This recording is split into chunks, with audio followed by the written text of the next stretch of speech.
सौ काटने वाला आदमी। कैसा है ये पुस्तक टाइटल?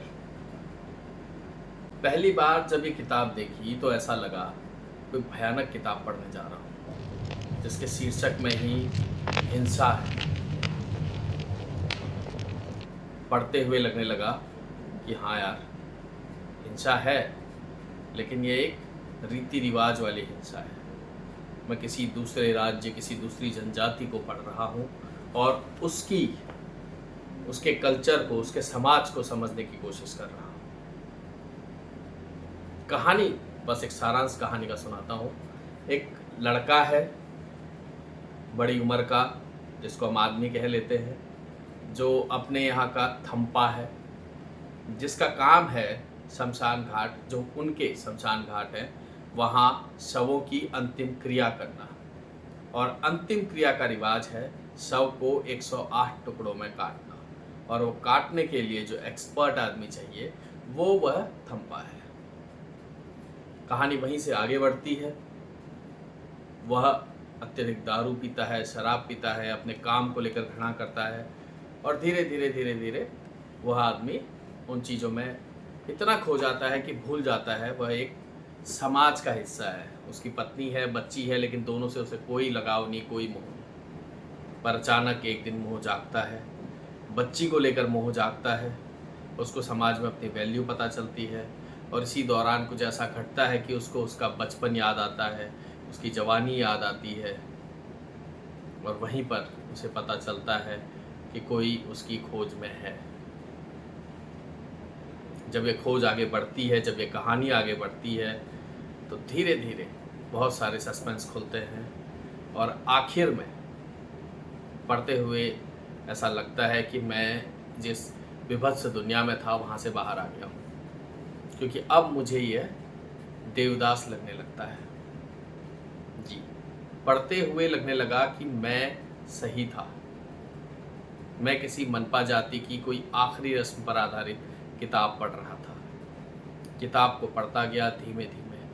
अचानक आधी किताब पढ़ने के बाद मुझे देवदास याद आया। ये मनपा जाति का देवदास है क्या? मन में लाखों प्रश्न थे, इसलिए इस किताब को अधूरा छोड़ना तो नामुमकिन था। जब ये पूरी होने को आई थी, तब मुझे पता चला कि मैं किसी जनजाति की विभत्स रस्म पर आधारित किताब नहीं पढ़ रहा। मैं एक प्रेम कहानी पढ़ रहा हूँ, एक अद्भुत प्रेम कहानी, जिसे रचा था येसे दर्छे थोंगची ने।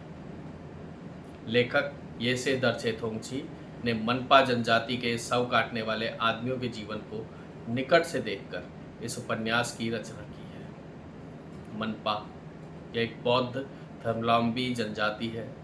इस जनजाति के लोग मृतकों के शव को 108 टुकड़ों में काटकर नदी में बहा देते हैं। इसी संस्कार की समाजशास्त्रीय व्याख्या करने वाला उपन्यास है ये शव काटने वाला आदमी। इस उपन्यास का मूल चरित्र है दार्गे, जिसकी कहानी मैंने ऊपर बताई थी। दार्गे नरबू पेशे से एक शव काटने वाला आदमी, जिसे मनपा जनजाति के लोग कहते हैं थाम्पा। दार्गे नरबू अपनी गृहस्थी भी संभालता है। उसकी पत्नी का नाम है गुई सेंगमू, और बेटी का नाम है रिजोम्बी। नदी के किनारे रहता है, समाज से दूर सुनसान जगह पर।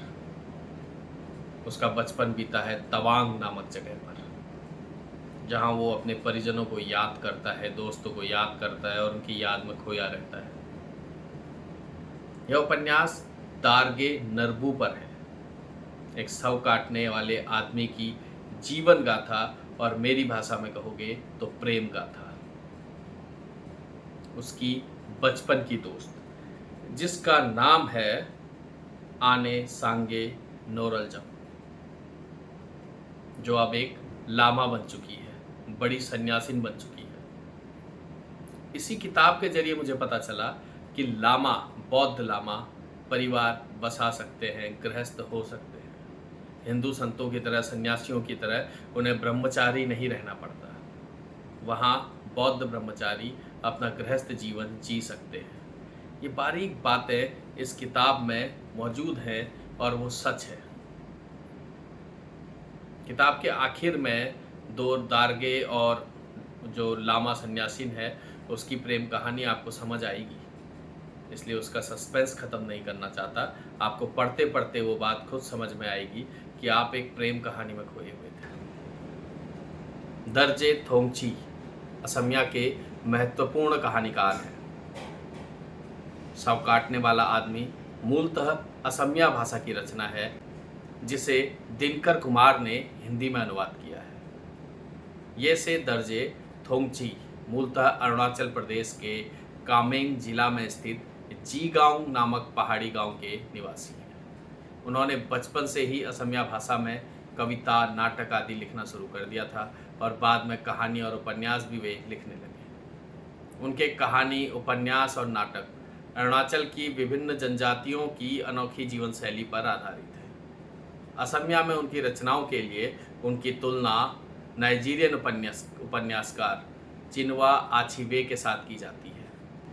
लेखक येसे दर्जे थोंगची का जन्म सेरा दुक्पेन जनजाति में हुआ। मनपा और सेरा दुक्पेन जनजातियों में काफ़ी समानता होने के कारण लेखक ने उपन्यास लेखक के लिए मनपा जनजाति का अध्ययन किया। लगभग 3 वर्षों तक लेखक को तवांग जिले के उपायुक्त के पद पर कार्य करते हुए इस जनजाति के समाज को देखने का मौका मिला। इस उपन्यास की पृष्ठभूमि तवांग जिले की भौगोलिक और प्राकृतिक सुंदरता से निर्मित है। मनपा लोग शव काटकर नदी में बहा देने की प्रथा पर उपन्यास लिखने के लिए लेखक को सामाजिक और मानसिक तौर से काफ़ी साहस जुटाना पड़ा। उपन्यास के केंद्र में मनपा जनजाति की सामाजिक और सांस्कृतिक स्थितियों के साथ उनका जनजीवन विस्तार से विभिन्न कल्पित पात्रों के माध्यम से व्यक्त हुआ है।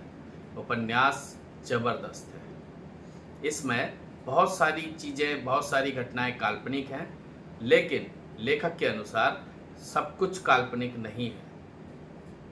इसमें कुछ घटनाएं सच्ची हैं, जैसे तवांग में घटी में बड़ी संख्या में मनपा जनजाति के लोगों की मृत्यु, 1952 में तवांग का प्रशासन तिब्बत सरकार से भारत सरकार को हस्तांतरित किया जाना, तिब्बत पर चीन का कब्जा और दलाई लामा का तवांग जिले के बीच से भारत में प्रवेश, चीन का हमला और हमले के दौरान सीमा तक बोझ लाद कर ले जाने वाले मनपा लोगों की मौत, दिरांग में दलाई लामा द्वारा कालचक्र पूजा आदि ऐतिहासिक घटनाएं सच हैं और असमिया भाषा में उन्होंने इसे बहुत शानदार तरीके से लिखा है। एक बार इस पुस्तक को जरूर पढ़िए।